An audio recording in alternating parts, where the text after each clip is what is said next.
this development. Now, the very interesting thing I observed in Malaysia, and for the first time coming as somebody who has been living a lot in the Middle East. And when you are in the Middle East, certainly you can also, in most countries, not on the Arab Peninsula, but besides that, buy a beer or a bottle of wine.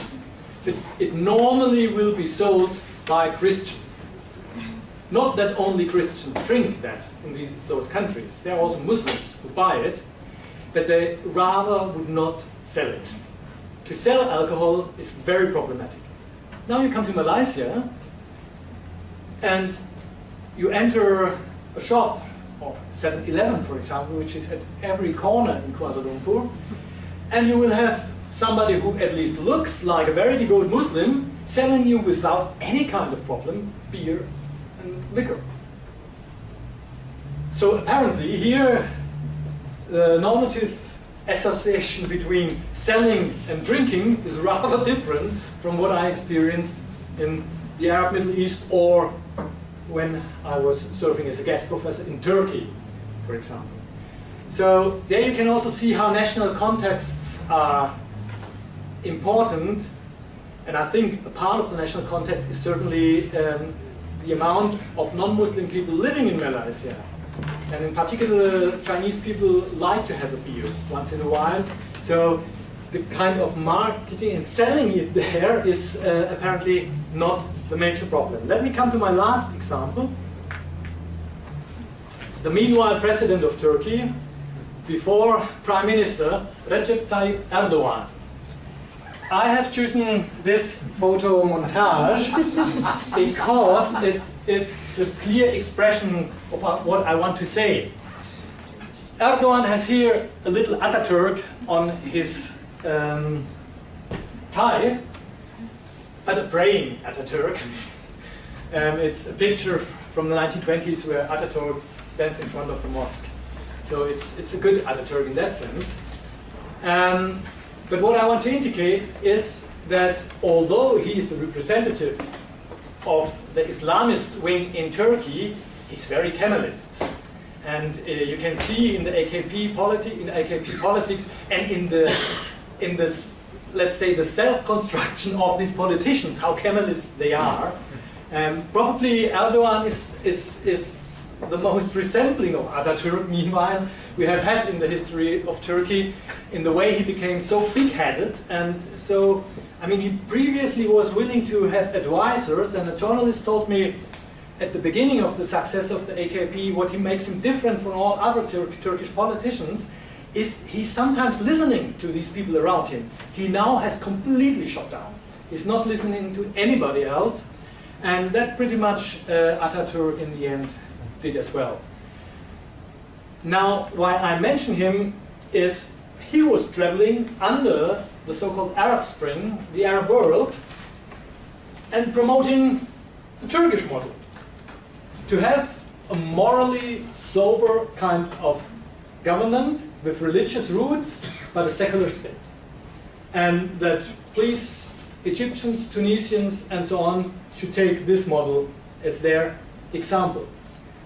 There he got, I think, more foes than friends in the end, because on the one hand, in Egypt, I read in an Egyptian paper, there was the Sultan is coming, referring to the Ottoman Empire, and certainly expressing an Arab nationalist position.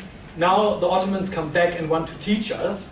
And the other thing is that the Muslim Brotherhood was not very fond of the idea of the clear separation of state and religion, which he advocated, and said this is actually the model for an Islamic state. Let me come to my conclusions.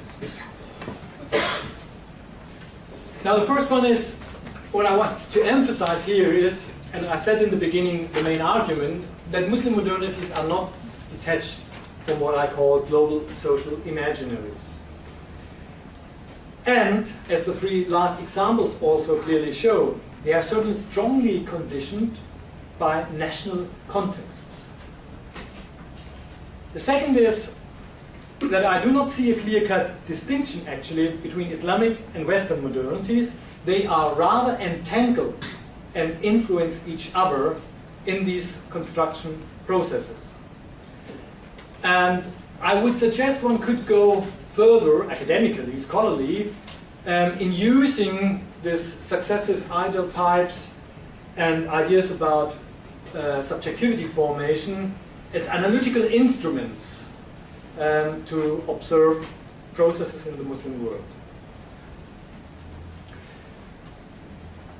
These global social imaginaries are both. They are sort of real types and they are ideal types. But they are, as Adorno called it, real abstractions, because they refer to things we cannot observe without abstracting from the historical empirical material. How to observe society or social order if you do not construct a concept which you apply but is ideal in the sense that it certainly does not reflect reality, but it builds on historical empirical material you have used to construct these abstractions. And therefore certainly also the ideal types have to be in a permanent kind of revision with regard to empirical observations. Then clearly identity constructions and social orders are hybrid and idiosyncratic. You can think yourself between the rigid idea of a collectively organized society and the pluralistic kind of society Turkey or Malaysia or Iran are situated. They are not representing one of the extremes. They are somehow in between, and there are certain approximations and they contain certain elements of other types. And the interesting thing, I have to do justice to Sylvia, which I've here presented as this kind of peer group oriented dummy. This is not entirely true. She also has other facets, and one of her arguments for working in this charity organization was also that she says, I love this kind of creative work. I can come with my ideas.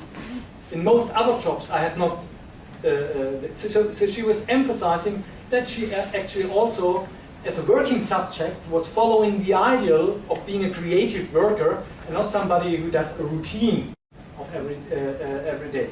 So here you also see there are different elements, certainly, which are idiosyncratically combined.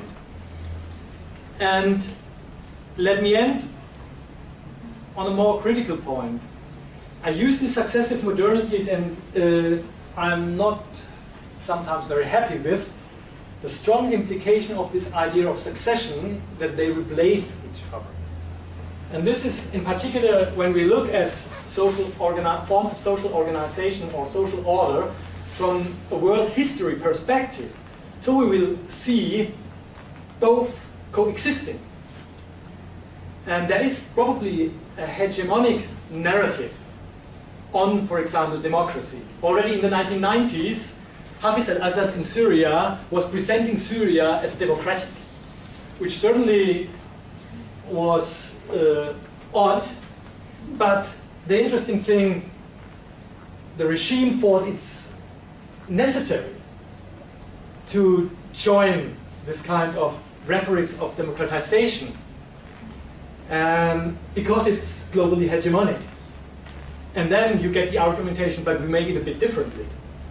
I also would say, if you look in contemporary politics, and now he is sick, the dictator of North Korea, as I read, quite a young man, but this is certainly not a pluralist society. It's an rather extreme form of organized collectivity, top-down, but it's coexisting. It exists. It has not been replaced by something else.